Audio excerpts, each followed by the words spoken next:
Le monde vient de faire un pas de plus vers une guerre totale entre l'OTAN et la Russie. Tout cela résulte d'une nouvelle action audacieuse et provocatrice de la Russie. À Kaliningrad, le Kremlin a braqué ses missiles balistiques Iskander sur la Pologne. En réponse, les troupes de l'OTAN se déploient, les tensions montent, et le monde retient son souffle pour voir ce qui va se passer ensuite.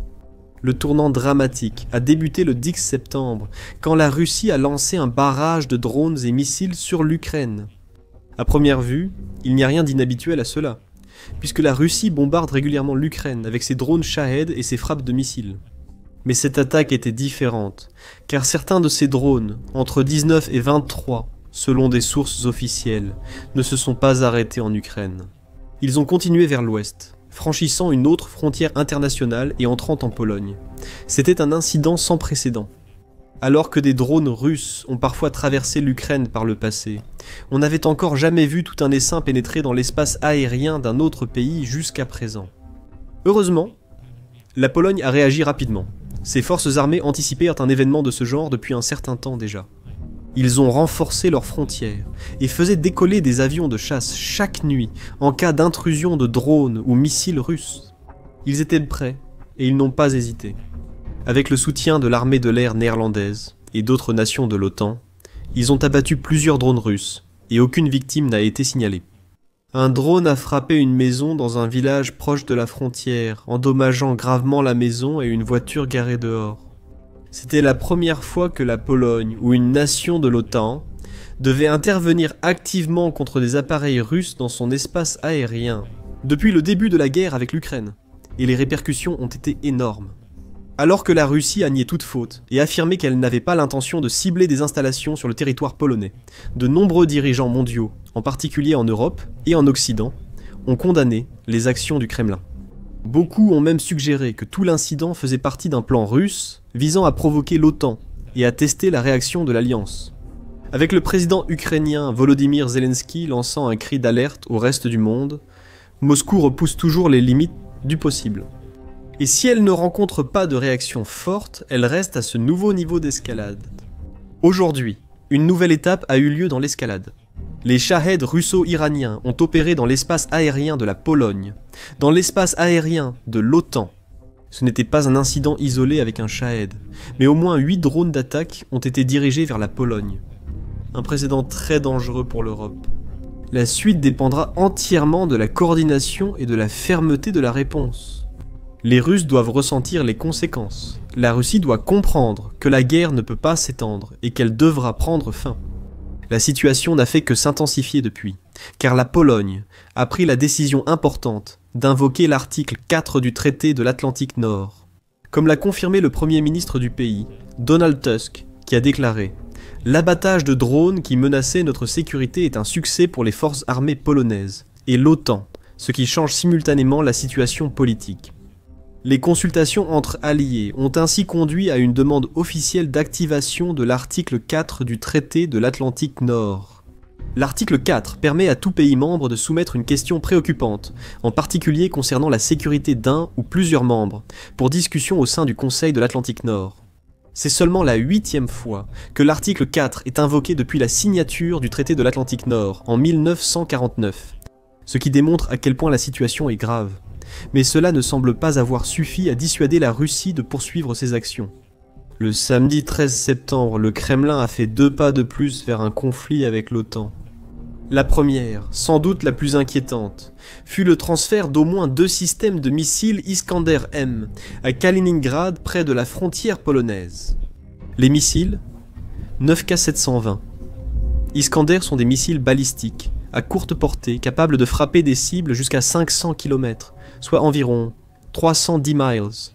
Ils peuvent être équipés d'une gamme d'ogives, y compris des munitions à fragmentation, des pénétrateurs de sol pour frapper des cibles renforcées, des impulsions électromagnétiques pour des missions anti-radar, des ogives à fragmentation hautement explosive et des ogives à explosion renforcée par carburant-air. Ils sont même capables de transporter des ogives nucléaires, ce qui en fait l'une des armes les plus polyvalentes et potentiellement les plus mortelles de l'arsenal russe. Ils existent en 3 variantes, Iskander-M, Iskander-K et Iskander-E. L'Iskander-M est le plus courant, capable d'atteindre des vitesses allant jusqu'à Mach 7, soit bien plus de 8000 km/h. Il est également très agile, capable d'effectuer des manœuvres en vol pour éviter les missiles intercepteurs antibalistiques sur sa trajectoire vers la cible. L'Iskander-K est une version à aile transportant divers missiles de croisière, tandis que l'Iskander-E est destiné à l'export. Les missiles Iskander-M ont été utilisés tout au long de la guerre en Ukraine, dès les premiers jours de l'invasion, et l'Ukraine a eu du mal à y faire face au début. Kiev a depuis réussi à contrer et intercepter les Iskander. Elle a réussi, fait célèbre, à en abattre 11 en une seule journée en 2023.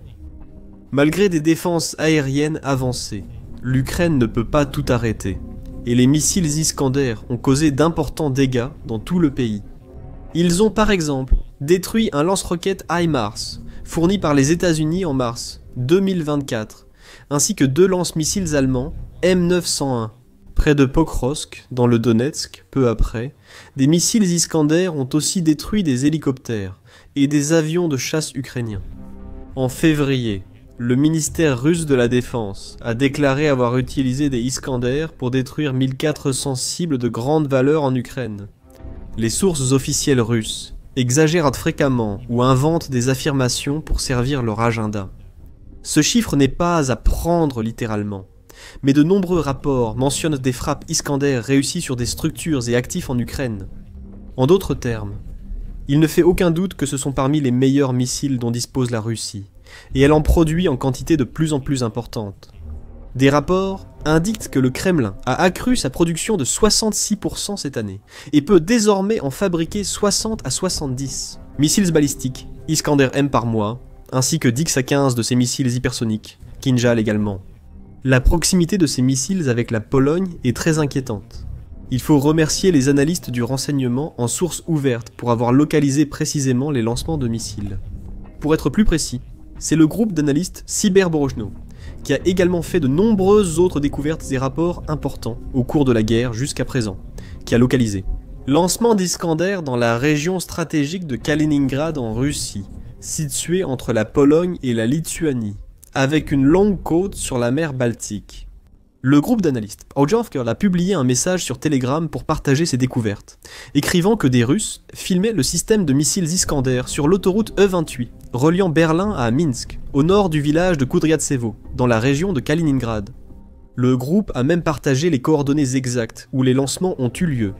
546 450 et 114 200 13 700 85 666. Cependant, le plus inquiétant de leur publication était que de nombreux pays européens et membres de l'OTAN voisins étaient désormais à portée de ces systèmes. 6 pays de l'OTAN sont dans leur rayon d'action: la Pologne, la Lituanie, la Lettonie, l'Estonie, la Suède et l'Allemagne. Plus précisément, une carte de la région montrant la portée estimée des missiles Iskander révèle qu'ils pourraient effectivement être utilisés pour frapper n'importe où en Lituanie, y compris la capitale Vilnius, ainsi que n'importe où en Lettonie, y compris la capitale Riga. Une grande partie de l'Estonie, environ un tiers de la superficie totale du pays, se trouve également dans la zone de portée, tout comme la majeure partie de la Pologne, y compris Varsovie. Seules de petites parties de la Suède et de l'Allemagne se trouvent dans le rayon estimé des Iskander, mais leurs capitales, Stockholm et Berlin, sont à moins de 100 km d'être ciblées. Ce qui rend cela encore plus préoccupant, c'est que la portée exacte des Iskander ne peut pas être confirmée à 100%, et elle pourrait être bien supérieure à ce que l'on pense. Des rumeurs circulent au sujet d'une nouvelle version améliorée de l'Iskander, équipée d'un moteur à propergol solide, qui lui permettrait de parcourir des distances encore plus grandes, potentiellement jusqu'à 1000 km. On sait très peu de choses à ce sujet. Et il n'y a eu aucune confirmation officielle, d'une manière ou d'une autre, de la part de la Russie, concernant le fait qu'elle travaille ou non sur un tel missile, ou qu'elle l'a peut-être déjà produit et testé. Avec un tel missile lancé depuis Kaliningrad, de nombreuses nouvelles cibles de l'OTAN seraient à sa portée. Elle pourrait par exemple toucher des sites en Allemagne, Autriche, Tchéquie, Hongrie, Slovaquie, Roumanie, Slovénie, Croatie, Serbie et aux Pays-Bas, entre autres nations.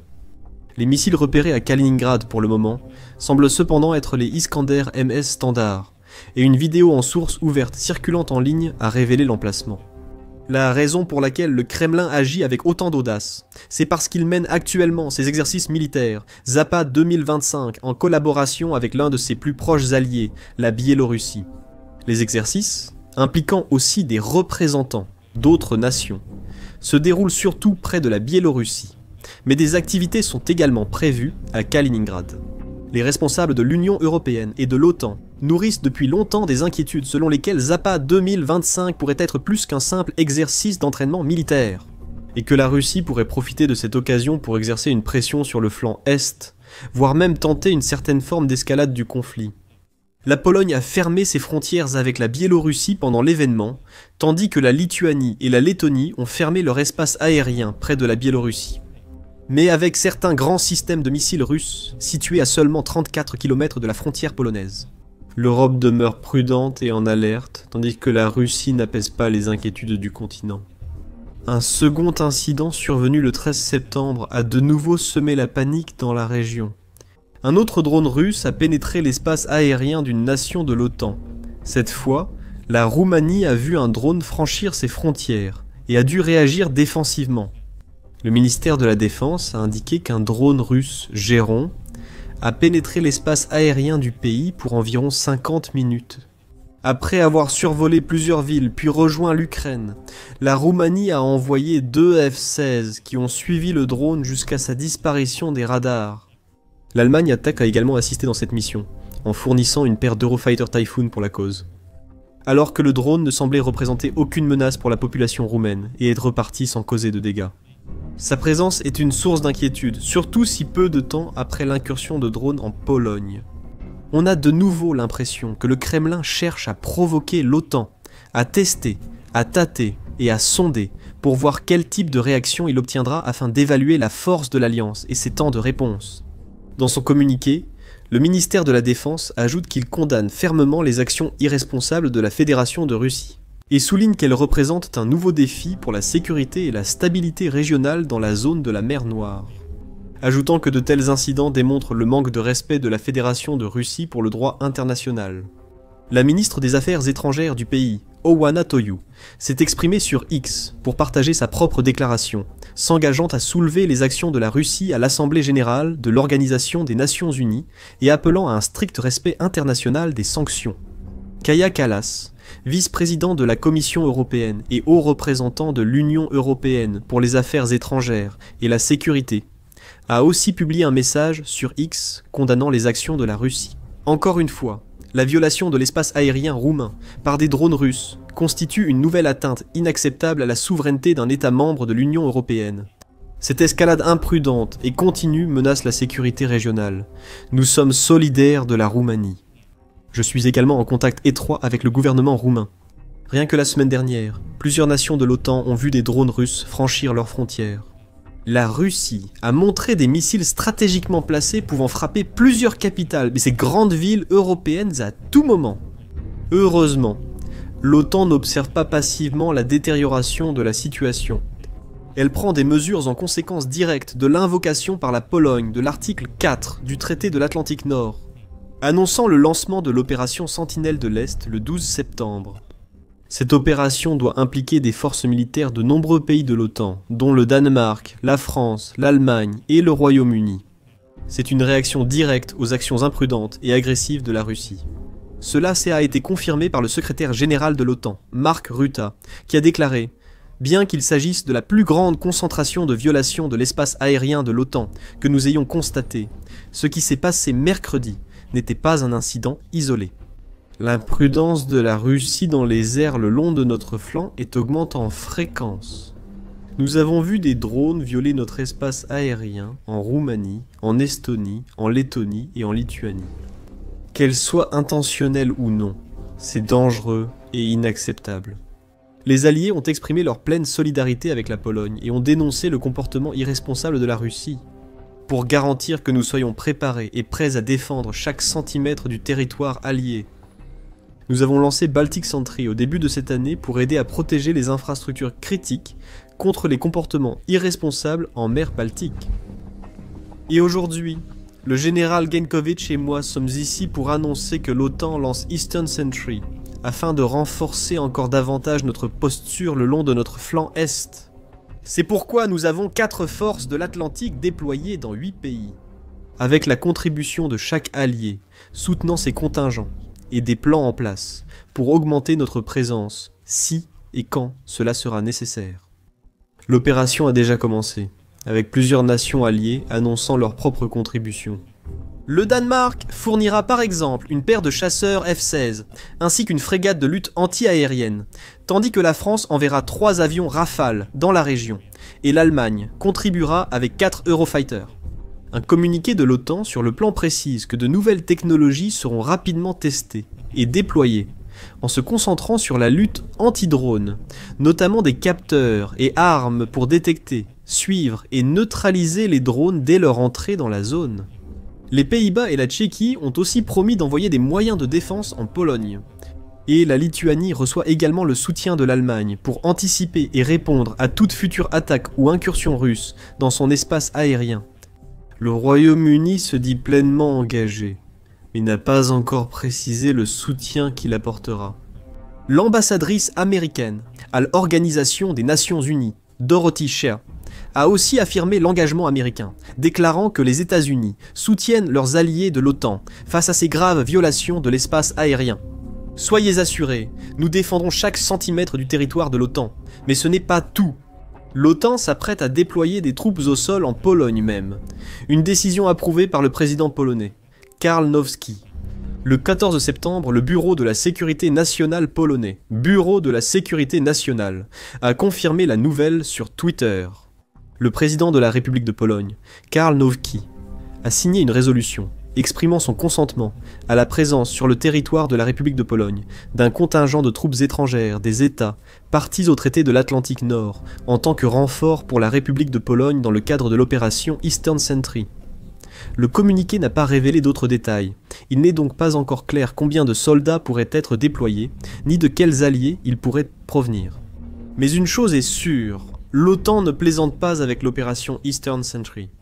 Comme le dit le ministre polonais de la Défense, Władysław Kosiniak-Kamysz, il s'agit d'une réponse ferme et claire de l'OTAN aux actions agressives de la Russie. Le ministre a là aussi affirmé qu'Eastern Sentry sera une opération très sérieuse, sans doute parmi les plus importantes de l'OTAN. Ainsi, alors que la Russie exhibe ses systèmes de missiles et teste les limites de la résilience et de la réactivité de l'OTAN, l'Alliance répond par une démonstration de force sérieuse. Grâce aux avions de chasse, soldats et nouveaux systèmes anti-drones protégeant les frontières de la Pologne et d'autres pays proches de la Russie, le Kremlin pourrait devoir revoir sa stratégie. Elle a poussé et provoqué une fois de trop, et elle est sur le point de subir toute la colère de l'alliance de l'OTAN. Si d'autres drones russes franchissent l'Ukraine, ils seront sans doute abattus immédiatement. Et si le Kremlin continue d'agir de manière aussi imprudente et indisciplinée, la situation pourrait s'aggraver bien davantage. Et même si le président russe Vladimir Poutine aime se vanter et se targuer de la force militaire de son pays, et lancer des menaces et des déclarations sur ses actes possibles, si l'OTAN intervenait contre lui, en réalité, la puissance des alliés de l'OTAN dépasse largement celle de la Russie. Le Kremlin peine déjà à progresser en Ukraine. Il aurait donc peu de chances de gagner un conflit d'envergure face à l'Occident. Découvrez maintenant comment les nations européennes proches de la Russie renforcent leur défense en prévision d'un éventuel conflit.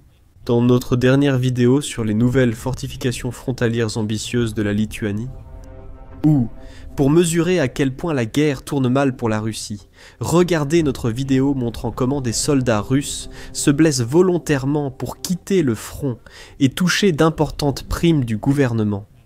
Et enfin, assurez-vous de vous abonner à notre chaîne également, afin de rester informé et à jour sur tout ce qui se passe en Europe et ailleurs.